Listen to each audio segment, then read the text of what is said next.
안녕하십니까. 스포츠 비즈니스를 경제학적으로 해석해보는 스포츠 경제학 강의. 오늘은 13번째 강의죠. 스포츠 감독의 몸값에 대해서 한번 생각을 해보도록 하겠습니다. 감독이라고 해봤자 선수의 연봉이나 감독의 연봉이나 그 원리는 마찬가지겠죠. 그런데 내용을 살펴보면은 감독 연봉이 굉장히 리그마다 차이가 많더라고요. 그래서 왜 그런 차이가 나는지를 한번 생각해 보겠습니다. 특히 MLB 감독의 연봉이 생각보다 굉장히 적고 반대로 우리나라 KBO의 감독은 상대적으로 높더라고요. 그 이유는 무엇인지 당연히 경제학적으로 생각해 보도록 하겠습니다. 먼저 감독들의 연봉 현황을 한번 보겠습니다. 얼마 전까지만 해도 미국 메이저리그에서 가장 많은 연봉을 받는 감독은 시카고 컵스의 크레이그 카운셀 감독이었습니다. 이 사람은 2023년도 11월에 계약을 하였는데 5년간 4천만 달러에 계약을 했습니다. 연간 한 800만 달러 연봉이죠. 그런데 최근에 이 기록이 깨졌습니다. 우리가 잘 알고 있는 LA 다저스의 데이브 로버츠 감독이죠. 사람이 연장 계약을 했는데 2026년에서 29년간 계약을 하였는데 연평균 금액이 810만 달러입니다. 제가 보기에는 이 10만 달러는 하이스트 페이드 매니저라는 것을 만들어주기 위해서 카운셀보다 10만 달러 더 준 게 아닌가. 그래도 우리가 지금 가장 강한 팀 아닙니까? 거기에 감독인데 그 정도는 해줘야 되는 거 아니야? 라는 마음으로 계약을 한 것 같습니다. 그런데 우리나라 한번 볼까요? 우리나라에서 제일 많은 연봉을 받는 감독은 이범호 감독입니다. 기아 타이거스. 3년간 26억 원에 계약을 했습니다. 그러니까 1년으로 하면은 9억 원이 조금 못 미치는 금액이겠죠. 잘 알고 있는 감독 다른 사람 한 명 더 되면 2022년에 계약한 염경엽 감독인데 3년 총액 21억 원을 받고 있습니다. 그래서 여기 표를 만들었는데요. 리스트 보면은 대부분 3년씩 계약을 하나요? 우리나라 KBO는. 이범호 감독 26억 원에서부터 삼성의 박진만 감독 12억 원까지 한 2배 정도 차이가 나는 이 정도 금액을 받고 있습니다. 그럼 당연히 절대적인 금액만 봐서는 MLB 구단이 훨씬 더 많이 받지 않습니까? 로버츠 감독이 1년에 800만 달러가 조금 더 많으니까 그 금액이 훨씬 많은 금액이죠. 그러나 우리가 절대액으로 보면 안 되고 상대액으로 한번 봐야겠죠. 여기 그래프 두 개를 가지고 있습니다. 하나는 MLB고 100만 달러 기준으로, 하나는 KBO고 억 원 기준입니다. 그래가지고 제일 연봉을 많이 받는 감독을 가지고 제가 한번 비교를 해보겠습니다. 각 그래프의 제일 왼쪽을 보시면은 선수들의 평균 연봉이 있습니다.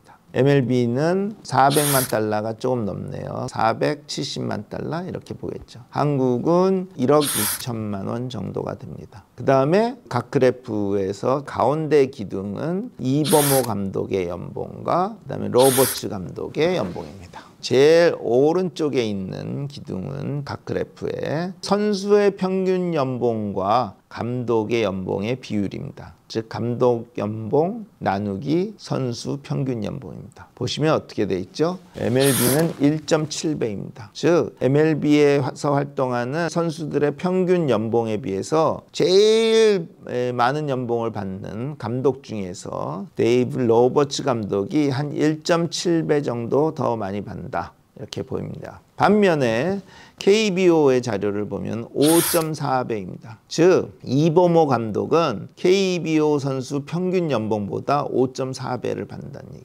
그러니까 이런 기준으로 봤을 때는 KBO에서 훨씬 더 감독에게 후한 대접을 하는구나 라는 사실을 알 수 있습니다. 왜 그럴까요? 이런 것이 오늘 관심의 대상이겠죠. 자, 연봉이라는 것은 뭡니까? 제가 과거에 선수 연봉에 대한 강의도 한번 했었는데 그때 내용을 한번 살펴보면은 연봉이라는 거는 그 사람의 가치, 그 다음에 그 사람이 활동하는 노동시장의 구조, 이 두 가지에 의해서 결정됩니다. 선수의 가치 혹은 노동자의 가치는 어떻게 결정할 수 있냐면 한계 수입 생산입니다. 즉 그 노동자가 생산한 상품에 가져오는 추가적인 수입을 얘기합니다. 그러니까 스포츠 선수나 감독의 경우에는 자신의 어떤 퍼포먼스를 통해서 팀 승리에 기여하고 그리고 팬 수요를 증가시켜서 구단 수입에 기여를 하겠죠. 그 부분이 그 사람의 가치입니다. 그래서 그걸 한계 수입 생산, Marginal Revenue Product,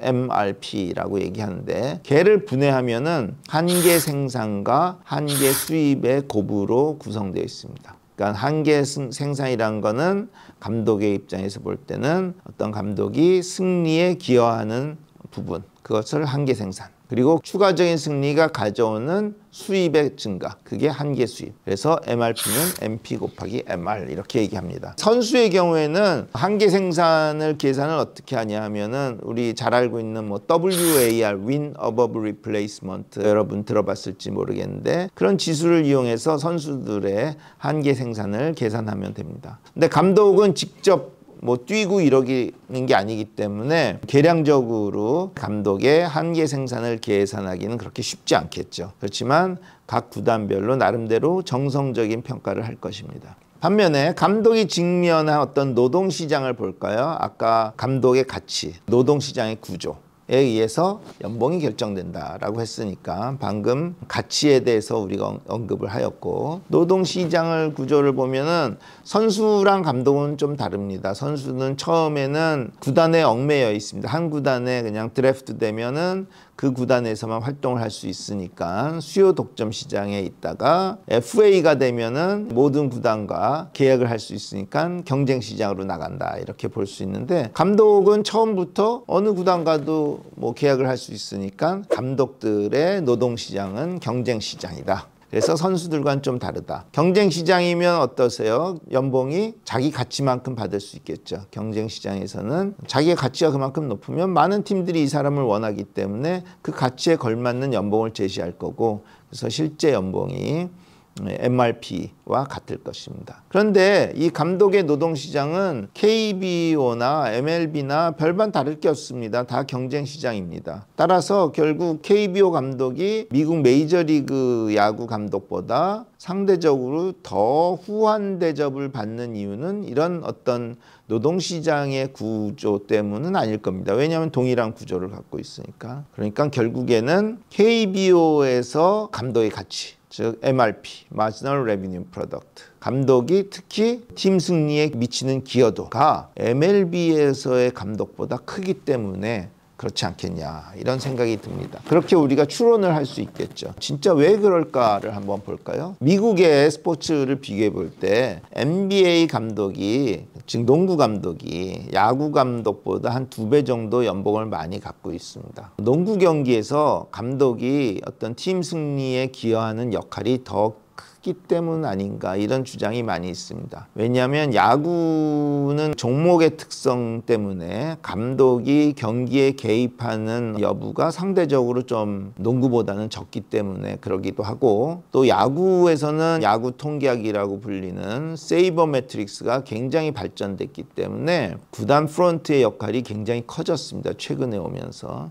그 얘기는 반대로 감독의 역할이 굉장히 줄었다고 볼 수 있겠죠. 그런 이유 때문에 승리에 미치는 감독의 역할이 메이저리그 야구에서는 상대적으로 적다. 그래서 NBA 감독보다는 뭐 반도 안 되는 연봉을 받는 게 아닌가, 이런 이제 의견들이 많은데, 그런 논리로 한번 KBO 감독과 MLB 감독을 비교해 보겠습니다. KBO에서는 MLB와 비교했을 때 상대적으로 세이버 매트릭스의 활용이 부족하기 때문이다. 다시 말해서 구단의 프론트의 능력이 부족하니까 감독에 더 의존적이게 되고, 그러니까는 감독에게 더 많은 연봉을 줄 수밖에 없다라는 추론을 하게 됩니다. 이런 추론이 얼마나 맞는지 틀리는지를 명확하게 설명을 할 수 없지만, 메이저리그의 프론트들을 한번 살펴보고 KBO의 프론트들을 한번 살펴보면 어느 정도 말에 대한 그 신빙성, 이런 것을 한번 따져볼 수 있지 않겠나 생각합니다. 자, MLB의 구단의 프런트를 한번 생각해 봅니다. 보통 단장, 제너럴 매니저 이렇게 얘기를 하죠. 사실 사장 또는 단장 모두 구단 프런트를 대표한다고 볼 수 있습니다. 여러분 잘 아는 영화 머니볼로 유명한 주인공이 누구죠? 빌리 빈이죠. 오클랜드 에이스의 제너럴 매니저였습니다. 그 사람 지금은 그 구단의 사장입니다. 역시 동일한 역할을 합니다. 그 다음에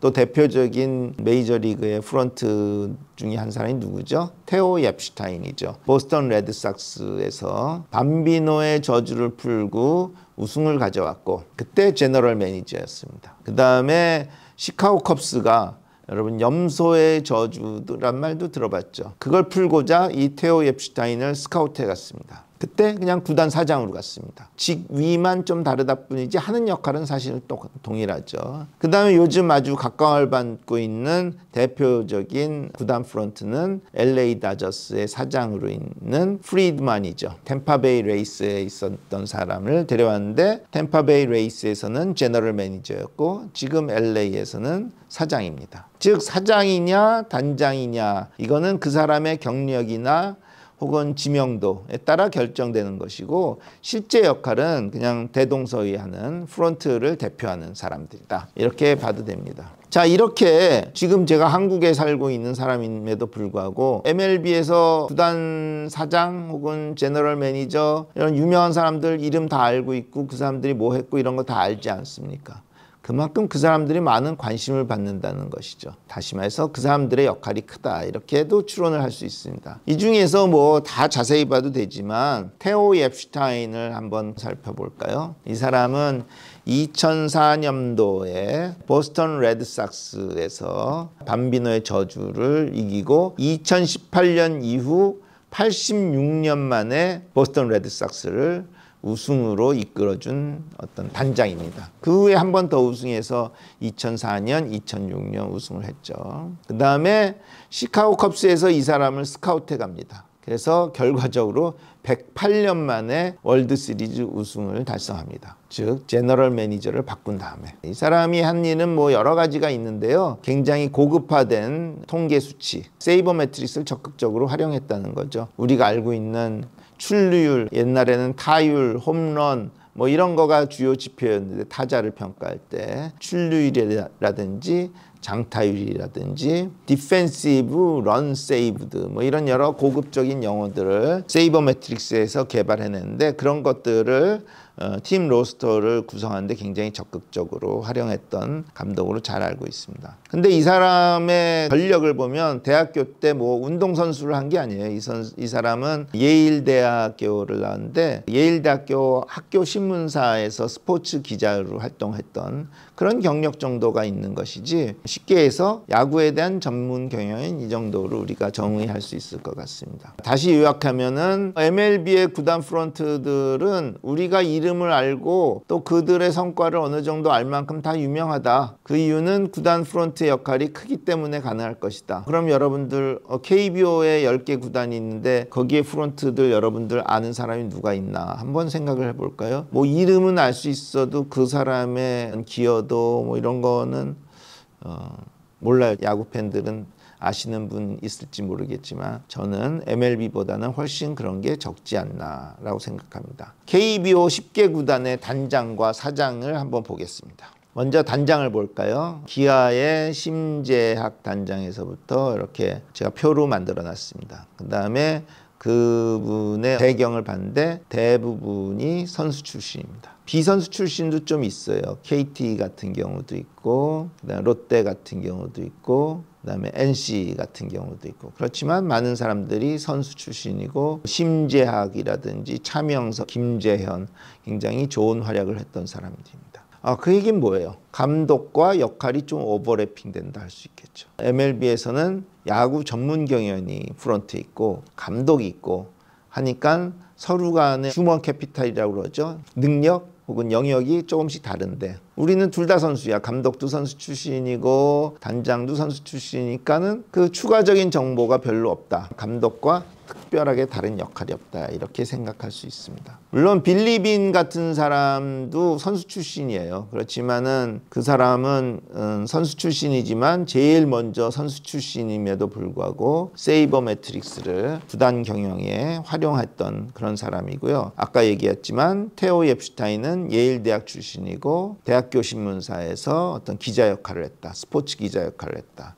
프리드만은 LA 다저스의 사장이죠. 이 사람은 템파베이 레이스의 제너럴 매니저로 가기 전에는 월스트리트에서 활동하는 금융맨이었다는 걸 잘 알고 있습니다. 그러니까는 선수 출신이 아닙니다. 물론 메이저리그에도 선수 출신의 프런트 많이 있습니다. 그러나 다 그렇지는 않다. 이렇게 보고 그 사람들의 어떤 전문 영역이 있다라는 사실을 알 수 있습니다. 다음은 사장님들 한번 볼까요? 여기 보면은 이름이 10분인데 여러분 아는 사람 하나도 없죠. 저도 없습니다. 왜냐하면 이분들은 대부분 모기업에서 직장 생활을 해온 사람들이 대부분입니다. 즉 전문 야구 경영인이 아니고 관리형 사장으로 봐도 됩니다. 그러니까 저분들은 모기업에서 홍보나 마케팅 업무를 담당했던 분들이 상대적으로 좀 많겠죠. 왜냐하면 야구도 그런 부분이 중요하니까. 그래서 저분들은 아마 구단 사장으로서는 홍보 마케팅 분야는 어느 정도 좀 하겠지만 야구 경영에는 아무래도 전문성이 없다. 이런 것을 볼 수 있습니다. 제가 아는 유일한 그 이름 알았던 분은 SK 와이번스, 지금의 SSG 랜더스의 구단 사장이 누구였냐면 민경삼 씨였습니다. 그분이 SK 와이번스에서 단장도 했던 사람이에요. 그분은 이름 아는 이유는 선수 출신이기 때문에, 그분이 LG 트윈스에서 선수 생활을 했던 선수 출신이기 때문에 압니다. 여하간 그 외에는 우리가 구단 사장님들 성함 아는 경우 거의 없죠. 다시 말해서 KBO에서의 구단 프런트는 MLB의 구단 프런트에 비해서는 상대적으로 전문성이 부족한 게 아닌가. 다시 말해서 구단 프런트의 역할이 상대적으로 적다. 이렇게 봐도 됩니다. 반대로 얘기하면 감독의 역할이 상대적으로 크다라는 사실을 알 수 있고, 로스터 구성에서부터 경기 운영에 이르기까지 감독에 대한 의존도가 굉장히 그러다 보니까 그만큼 대우도 잘 해줘야 된다라는 결론에 도달하게 됩니다. 자, 그래서 왜 감독들의 연봉이 리그마다 이렇게 천차만별하게 다른가에 대한 얘기를 KBO와 MLB의 감독을 비교하면서 한번 설명을 해보았습니다. 감사합니다.